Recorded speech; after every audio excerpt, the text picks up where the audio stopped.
Locked On Podcast Network, your team every day.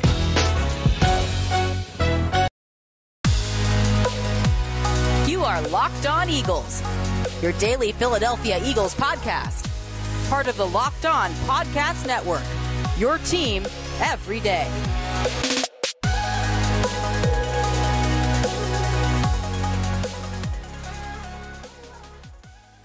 Welcome in, everybody, to another edition of the Locked On Eagles podcast. It's your daily Philadelphia Eagles podcast. As always, part of the Locked On Podcast Network, your team every day. Louis DiBiase alongside Gino Camilleri on this Wednesday edition of the show. It's episode number 3 this week of 5. Download it into your phone when you subscribe to Locked On Eagles, wherever you get your podcasts. It can be Apple Podcasts, Google Podcasts, Spotify, radio.com is now Odyssey. So the Odyssey app, you can find it there. We're on every platform, Gino, 5 times a week. And also just announced today that we officially are on YouTube. So you can subscribe to our YouTube channel, Locked On Eagles. We'll be doing a lot of, previews, sneak previews from the episodes, clips from our daily podcast will be on YouTube, film breakdowns, live stuff. Me and Gino did a Mock Draft Monday live a couple days ago. So it's a fun new platform, man. And with the draft coming up in just a couple weeks, we've got a lot of content still to get into.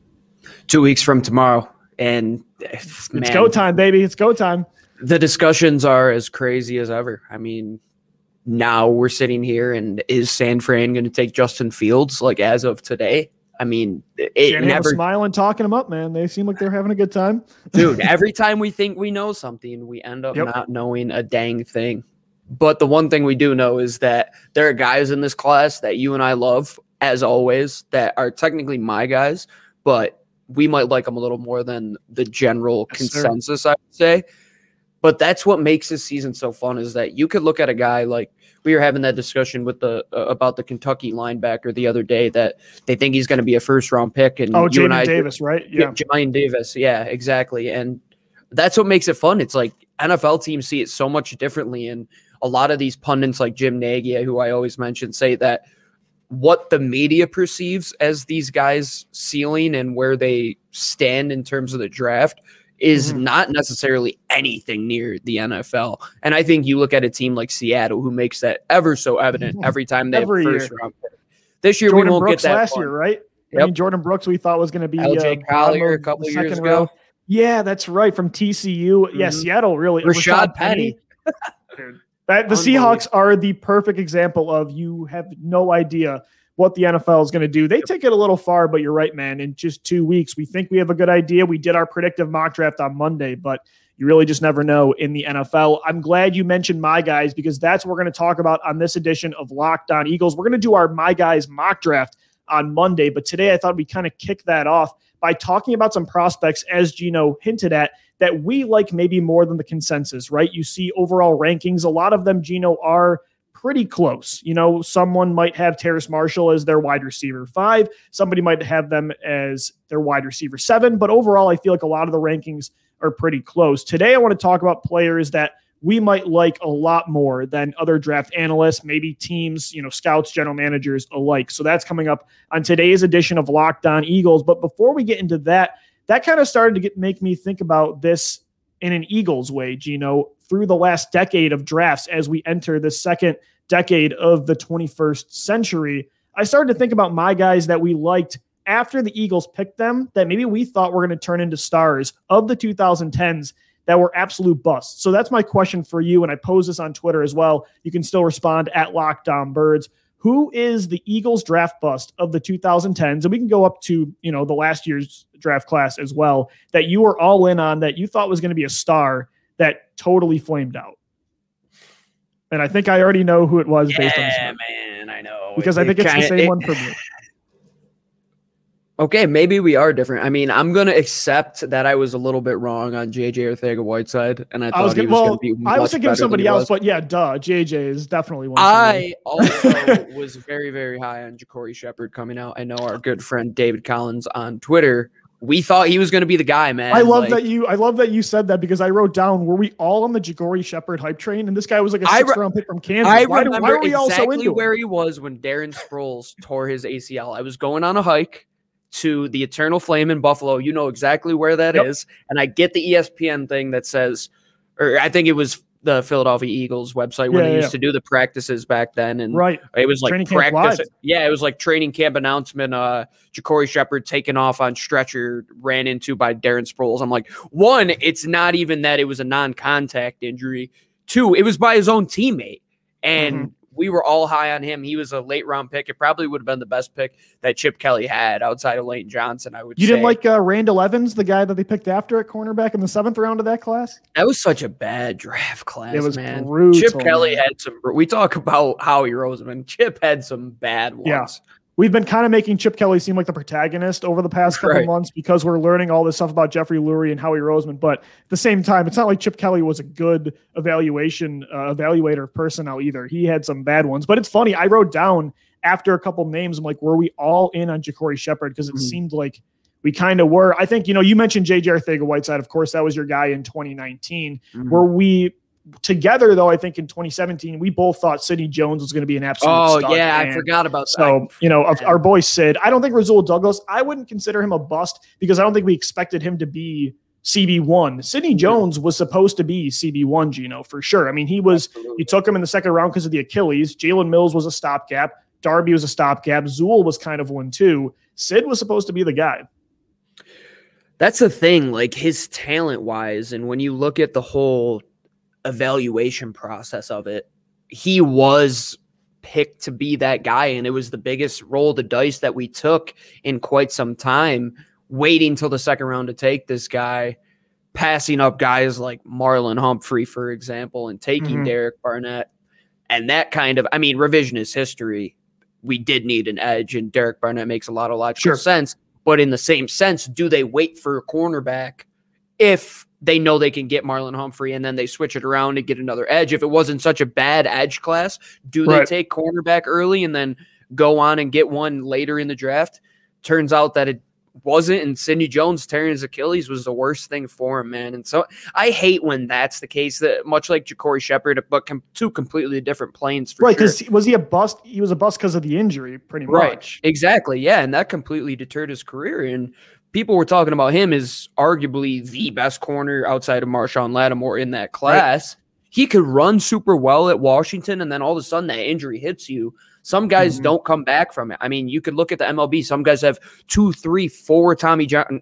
4 is a little ridiculous, but you've seen 2 Tommy John surgeries, and they come back and they excel. And then there's guys that they go out, they tweak their elbow, and they can't do anything for the rest of their career. So it all hits everybody differently. You hope that they get lucky this time around, and they kind of change their approach when it comes to drafting guys with injury history, as you have seen last year. It's why I'm kind of scared of Caleb Farley, even though I love the guy's talent. Sidney Jones just has me scarred. And again, it wasn't because Sidney Jones was a bad player, man. We saw flashes, even though he's considered a bust for what he was supposed to be in Philly. 2019, look at that stretch when they had to win 4 games. Sid made huge plays in the final drives against the Giants. He won the Cowboys game, man. Against the Cowboys. Yeah, they picked on him. He got thrown into the fire. 4th quarter, couple minutes left. The Cowboys are down 1 score. First play, Dak goes at him, left side of the left corner of the end zone to Michael Gallup, and Sid makes the play. And then, of course, he seals the NFC East crown in 2019 with that pick against the Giants. So we did see some talent, but like you said, some guys, they don't lose a step after some of these kind of injuries, but some do, and they don't lose it completely. But with Sidney Jones, you could see he lost maybe just that half a step. And in the NFL, man, that's all the difference. And between a Michael Gallup, a Amari Cooper going down the field, sometimes if you lose just that, 0.3 seconds on your 40 time, that's all it takes because it's so close in the NFL. And that's kind of what happened with Sid for sure. But I thought he was going to be a stud, and I think you did as well. Absolutely. And yeah, I like how you said that, because if you look at the other end of the spectrum with Deshaun Jackson, a guy who was oft injured, but every time he came back, he came back as strong as ever. And when he still looked as fast as ever last year. When you saw the tape on Sid every single week, it was like, this is not the same kid we're seeing that we saw at that tape in Washington. It's 2 completely different people. And that happens from time to time. And hey, you missed, and now you got to go out and do it again. And there's a reason that they're going to continue to add capital at those positions, is because they've had some of the worst luck at wide receiver and cornerback.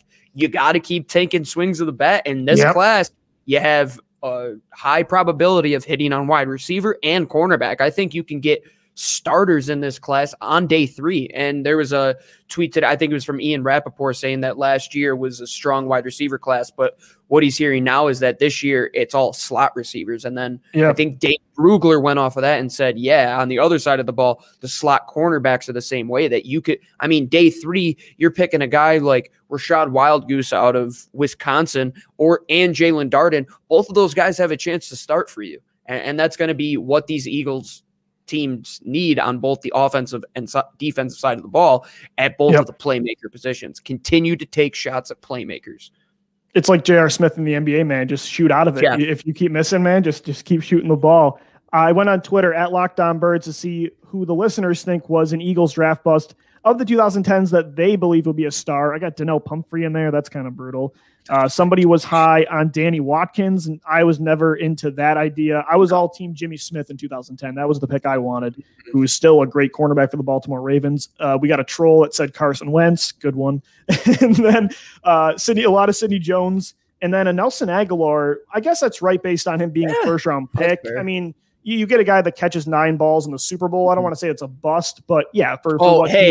Same draft, Eric Rowe. I loved Eric Rowe, and I also think he was in Philly 3 years too early. But he's now, right? Though I mean, they didn't use him where he's supposed to be. He's a safety. He's a cover down safety, like a nickel safety / nickel corner. So he was a bust for what we made him be. Yes, dude. Coming out of college, everybody goes, "This guy's going to be a versatile safety." Blah blah blah. And you know what? Hey, let's move him to corner where a guy like Jalen Mills, who has stiff hips as well, much like a guy like Eric Rowe, didn't succeed against quick twitch wide receivers.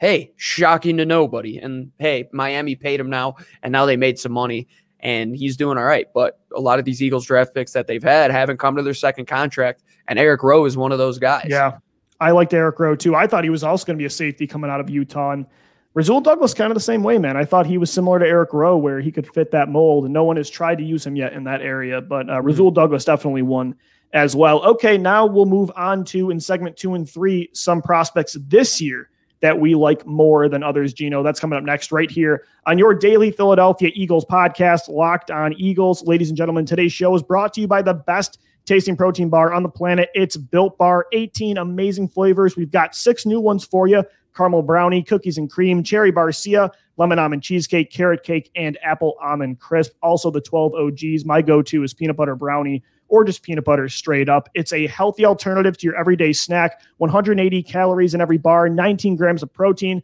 They're covered in 100% chocolate, and they're soft and easy to chew. If you go to BuiltBar.com right now and use our promo code LOCKED15, that's LOCKED, all capital letters, by the way, 15, you're going to get 15% off your next order. Again, that's promo code LOCKED15 for 15% off at BuiltBar.com.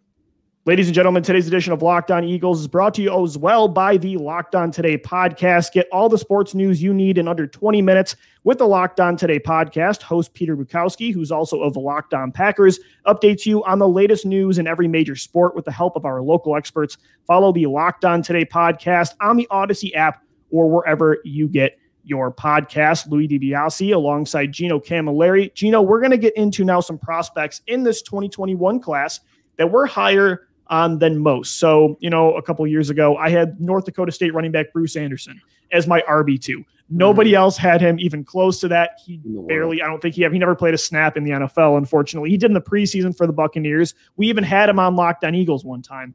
Darwin Thompson that year as well, the Utah State running back. Won a Super Bowl, so I guess that's fair. But like that was for me. And then, last year, who were a couple of guys for you last year you could think of off the top of your head that you were really high on over others? I mean, it's going to scar me till the end of time. Every safety ever, right? Yeah, Kyle Duggar, Jeremy Chin. For you, the last couple of years. Every single year. Nazir Adderley. Right. Yeah, so for Gino, it was just get him a safety, and the Eagles didn't do it. But they got Anthony Harris. That's right. Come on, Walls. Right, for sure. So each year, I feel like everybody, including me and Gino, and you guys, the listeners as well, like pound the table for that one prospect that you have like 15, 20 spots higher on your board than maybe everybody else. Or again, for me, like Bruce Anderson, that was like 100 spots higher than pretty much everybody else. Gino, off the top of your head right now, give me maybe the prospect that you're higher on than the consensus of draft analysts, probably NFL teams as well. I'm going to stick with my guy who I've been pumping up for the last 2 seasons, arguably one of the best running backs I've ever seen in college, one of the best overall playmakers, a player who scored 11 touchdowns in 2 games, twice within a 12-month stretch. So he scored 22 touchdowns in 4 games. Running back Jarrett Patterson, who the Draft Network currently has ranked as their 21st running back overall and 294th prospect. Yeah, they're low on him. That is crazy. When I'm an analytic guy, I am. His RAS isn't the greatest in the world, but when you look at the football aspect of it, when you see guys that are able to get into the end zone as much as he was, you throw all the analytics out the window and you draft that guy on day 3 simply because of what he did. I was talking about him being a day 2 pick before this season. The testing numbers, they are what they are. But at the same time, a guy doesn't score 8 touchdowns in a single game, right? And he's not good at football. I don't think that's ever happened. I hear the offensive line stuff, like the UB offensive line was so good, but like, yeah, sure. So that helped a little bit, but he posted video game. How many of those guys were drafted though, Lou? How many of those guys are drafted? Right. Exactly. Maybe 1 this year. That's the point. You don't post. Yeah, that helps you a lot for a running back, but you don't post historic video game numbers like you put it on rookie mode, right? And you're running with, or Bo Jackson Tecmo Bowl. Those were the numbers he was posting.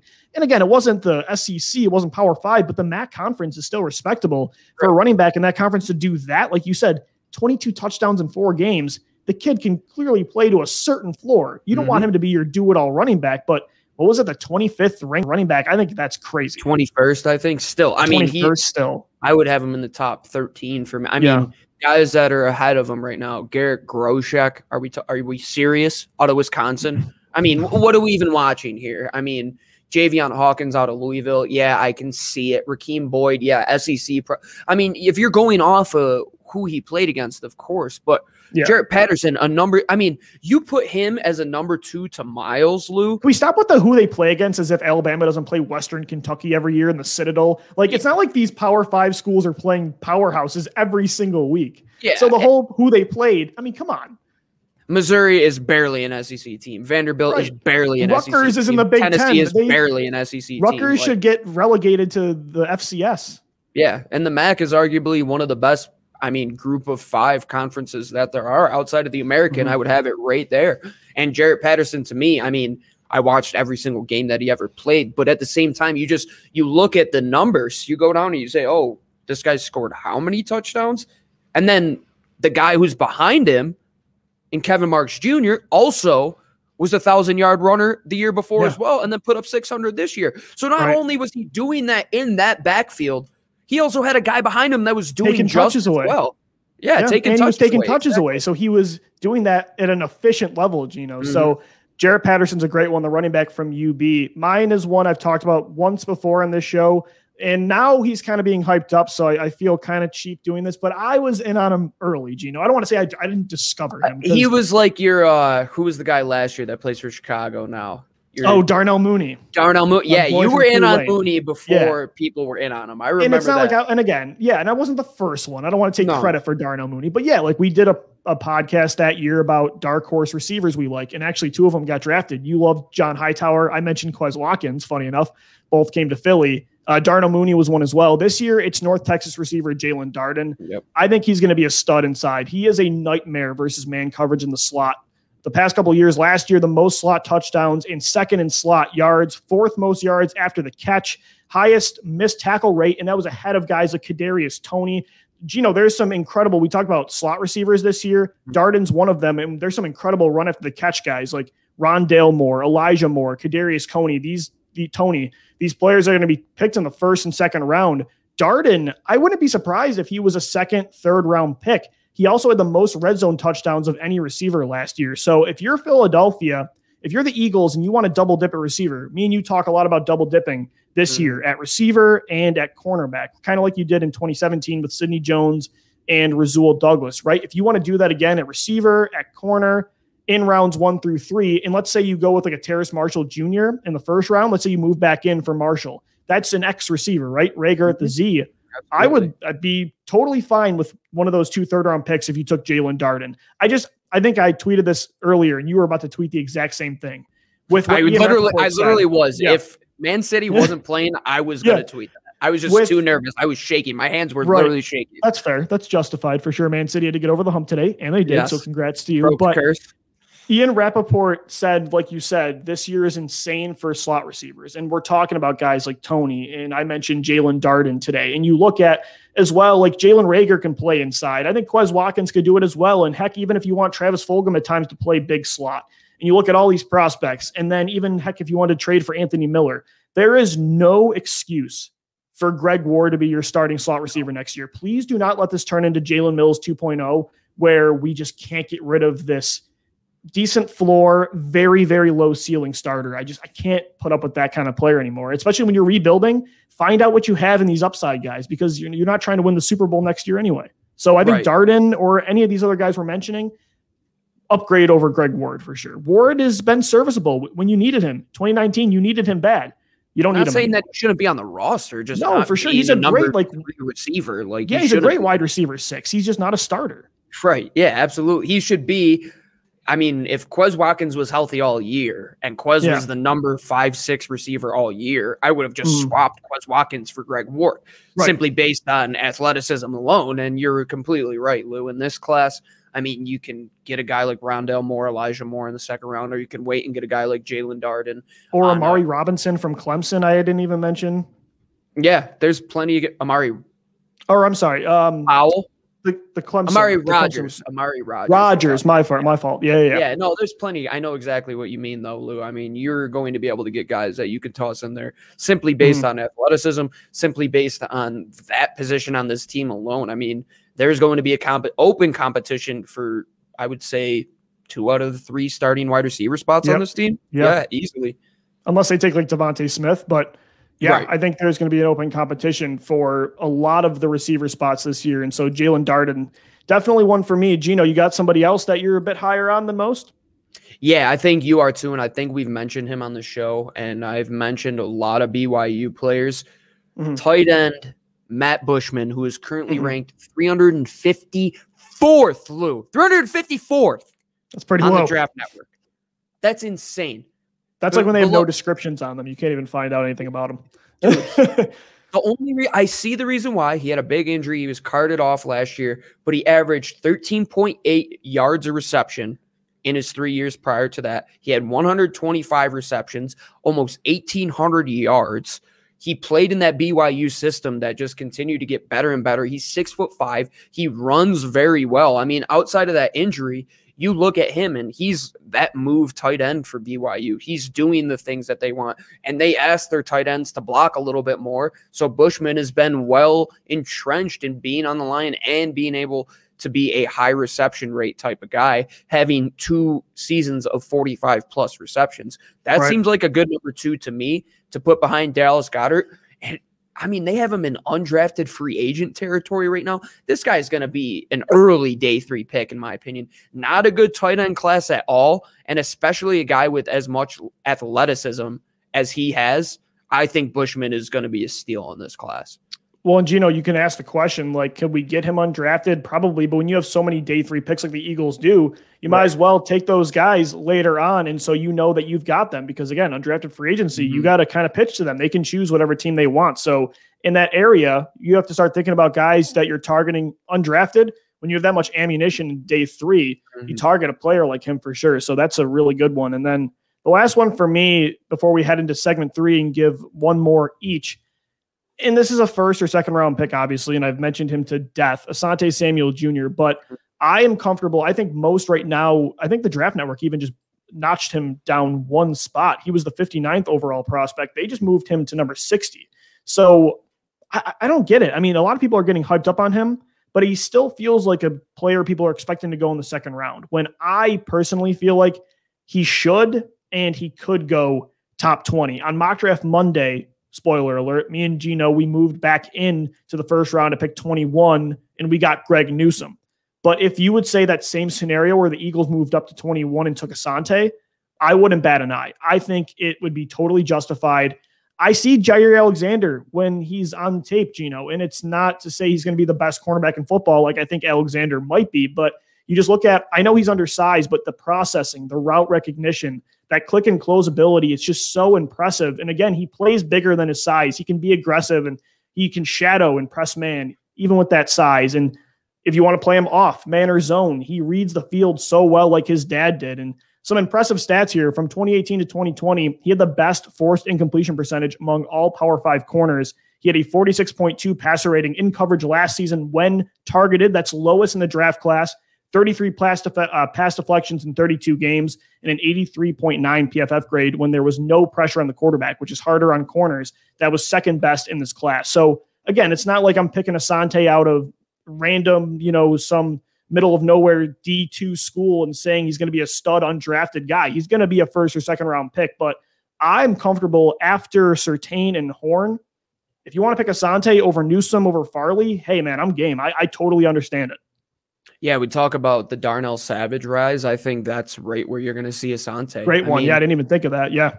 I mean, you look at Jair Alexander and you look at him, and I know it's cliche just because of their size, but seriously, based on the versatility and what they're able to do, it's a fair comp. Yeah, it's a fair. I mean, and he played not SEC. He played ACC ball, which is big time. He's going against big time wide receivers. It's Trevor Lawrence in there. Yeah, I mean, exactly. Like you are going against big time competition year in and year out in a Florida State team that is not nearly what it was 7-8 years ago. That organization, that whole program is in shambles. Yeah, it's come down a lot. And you look at a guy, Asante Samuel, who just stood through all that versatility and just was, what do you call it? You know the word I'm talking. Adversity with his versatility, and was able to do a lot of things. He's a press man type of corner, which we need. He'd be a very good number 2 for us. I think he's going to be higher than 60th overall, Lou. I think that's crazy to have him in that position. Yeah, I don't think he's going to be that low. And so, again, if you say he's in the top 20, I really wouldn't bat an eye. So those are a bunch of names that me and Gino are a lot higher on in this draft class than most. We'll give another prospect or two coming up next in segment 3 of this Wednesday edition of Locked On Eagles. And guys, today's show is sponsored by betonline.ag. BetOnline is the fastest and the easiest way to bet on all your sports action. Football might be over, but you got draft props you can work on. You've got the NBA, you've got the NHL all in full swing. And BetOnline even covers awards, TV shows, and reality TV. Real-time updated odds and props on almost anything you can imagine. BetOnline has you covered for all the news, scores, and odds. It's the best way to place your bets, and it's free to sign up. Head to the website or use your mobile device to sign up today and receive a 50% off welcome bonus on your first deposit when you use our promo code LOCKEDON. That's LOCKEDON, promo code LOCKEDON for a 50% off welcome bonus on your first deposit. BetOnline, your online sportsbook experts. All right, Eagles fans, welcome back into this Wednesday edition of your daily Philadelphia Eagles podcast. It's Locked On Eagles. Louis DiBiase, Gino Camilleri. Guys, also, we've been doing Mock Draft Monday every Monday since the beginning of February. Soon, we're going to be doing from April 19th through the 26th. We're going to be doing a network-wide ultimate mock draft that you can find on any podcast platform. Listen to the Ultimate Mock Draft 2021 featuring analysis from NFL experts like we got Michael Irvin coming on, Jason Lockenfora, Brian Baldinger, our local experts, including me and Gino, for every team making trades and picking the next stars of their team. Subscribe to the Ultimate Mock Draft 2021 presented by Locked On and Odyssey on the new Odyssey app or wherever you get your podcast. All right, Gino, we are wrapping up this edition of the show talking about prospects, my guys, that me and you are way higher on than maybe teams are, than analysts are, that fans are alike. We've talked about the likes of, Asante Samuel Jr., Jalen Darden, who are the couple that you mentioned as well. The BYU tight end, who I always forget his name. Matt Bushman. So, and then your first guy, Jarrett Patterson from the University of Buffalo, running back that posted crazy numbers. So some really good players I think we're talking about in this podcast. One more for me that I actually talked to during the UAB Pro Day press conferences last week is pass rusher Jordan Smith. You look at the way he measured in, Gino, he's like a spitting image of Josh Sweat. Both 6'5", 250 to 60 pounds, crazy vertical, huge wingspan, a raw pass rusher that I think meets this Eagles timeline. Do you need an edge rusher this year? I don't think you need one. You have Brandon Graham. You have Josh Sweat, who keeps taking huge leaps every year. You still got Derek Barnett on that fifth-year option worth, $10 million. But again, are you going to extend Barnett next year? Brandon Graham is in his 30s right now. Josh Sweat, they still don't use as an every down defensive end. So you don't need one in 2021, but you might need one in 2022, 2023. Let Jordan Smith be that DE4. Let him polish his game. Let him develop. And again, it's just, I'm so into upside, and that's why I would love Jordan Smith as like a buy, a guy that you can really bank on. Low floor, high ceiling, get him in day 2 at the end of one of those 3rd round picks, maybe your 4th round draft pick as well. He was a very efficient, one of the most efficient pass rushers, according to Pro Football Focus last year at UAB. And when I talked to him, he seemed way more mature than coming out of Florida. He was part of that credit card scheme. And there was some concerns about him off the field. But when I talked to him, he seemed like a guy that really took all that in stride and got better at UAB. And, he loves the speed rush right now. He's got great bend. Those are the 2 things that he really said he thrives in currently, but he wants to work on his repertoire more. And I think that's what Josh Sweat did too, Gino. When he came in, he was pretty raw. Like, he could outrun you, he could overpower you, but he only had a couple moves. And then you saw just how well-versed it was last year. I think that's Smith as well. Let him work on his game. Let him polish that off in 2021. And maybe he could be a stud for you down the road. So I think Jordan Smith would be somebody really interesting with that 2nd, 3rd round pick or that 4th round draft pick. Yeah, I knew you were going to go edge there. I didn't know if it was going to be him or one of the guys that you interviewed at Florida State. Yeah, like Joshua Kando or Joshua Kando. Yeah, dude, Kando 6'7", man. Janaris Robinson too, man. Those Florida State kids are all the levels of that defense. How were they not better? I do not understand. We've mentioned today Kando, Robinson, Asante, and then like Hamza Nazardine was Cam Chancellor at safety. Yeah, man, Florida State, I don't know why their offense was terrible, so I guess that's why. But yeah, definitely Jordan Smith. Let's get one more from you before we get to the listeners and then wrap up the show. Yeah, I'm going to go with a guy who I actually saw at CGS down in Dallas. I've mentioned him a couple mock drafts. Interior defensive line Mustafa Johnson. You know how the Eagles love those guys that can compete and play pre-tech and get off the ball quickly. This dude, I would say the easiest way to say how quick he is off the ball is like shaking up a 2-liter soda and just undoing the top. He is so springy. He's very some Mentos in the Coke. Yeah, put some Mentos in the Coca-Cola, and he gets off the ball real quickly. The Draft Network has him as their 289th player right now, behind guys in this draft class at interior defensive line. He's like the 23rd or 24th one on this list. Not a good class at that position at all. I mean, you're looking at Tyler Shelvin as a top 100 player, who I don't believe is at all. I mean, Barrymore makes a ton of sense, but outside of that, you might not see one taken in the 1st round, when a couple years ago in that Christian Watkins class for when he went to Miami, there was talk that the Eagles or Christian Wilkins. Wilkins. Yeah. Eagles were talked about to move up for him. That class was loaded with guys. This class is not. They were saying that was like one of the best defensive line classes ever. So yeah. Defensive tackle is pretty brutal this year, but that's a good one for later on in the draft. I look at the listeners at Locked On Birds. There's a lot of Asante Samuel Jr. I mean, everybody loves Mr. Pick Six, so it makes sense that we're all buying into the hype of 22. Right. I like this one from Chris, who writes in Peyton Turner, the edge rusher out of Houston. Great. Kind of the same logic as Jordan Smith. That's another good upside guy for sure. Hammer Cam Sample or Ellerson Smith. I think that day 3 territory for edge rusher looks very good. You got a lot of guys that were interested at the Senior Bowl from a lot of NFL teams. There's a lot of guys that are those 4th and 5th year seniors. And then you have a lot of guys that have just those traits that are more like, what can we get out of them? What can we get out of Josh Sweat? What can we get out of the 2 guys we mentioned from Florida State? I think this edge class is very intriguing, and you're going to have some ballers come out of this class for sure. And if you're taking a lineman, I 100% suggest you go edge over interior defensive lineman in this class. I agree. A lot of our Darius Washingtons, Gino, as well as Frank Darby's. I see him these days. I love Frank Darby, man. That's your guy. Love Frank Darby. I haven't picked him on, I don't think, any of our mock drafts, but not yet. He's going to be a poor man's Rashad Bateman, essentially. Like, he's the same size, gets downfield, doesn't run as great of routes, obviously, as Rashad Bateman, but he did it all last year for them, especially after N'Keal Harry and our boy Brandon Ayuk left Arizona State. He really took it over and had a lot of different quarterback play there, and he did all right. And I wouldn't mind seeing Frank Darby there. in Philadelphia, 100%. I agree, Gino. So those are some names to watch that me, Gino, and you, the listeners, like as well. A whole lot better than maybe the consensus does in the 2021 NFL draft class. That's going to do it for this Wednesday edition of Locked On Eagles, your daily Philadelphia Eagles podcast. Be sure to subscribe on any platform wherever you listen to your shows. Subscribe to our YouTube page now, and we're going to be doing live shows on Twitter and YouTube at least once a week through StreamYard. So we appreciate you guys checking out the podcast on all the platforms. And then we always head to Twitter after and talk birds at Locked On Birds, at DiBiase, LOE, at GC24_football. For Gino Camilleri, I'm Lou DiBiase signing off. As always, thank you for downloading. Thank you for listening, and let's go Birds. Fly, Eagles, fly.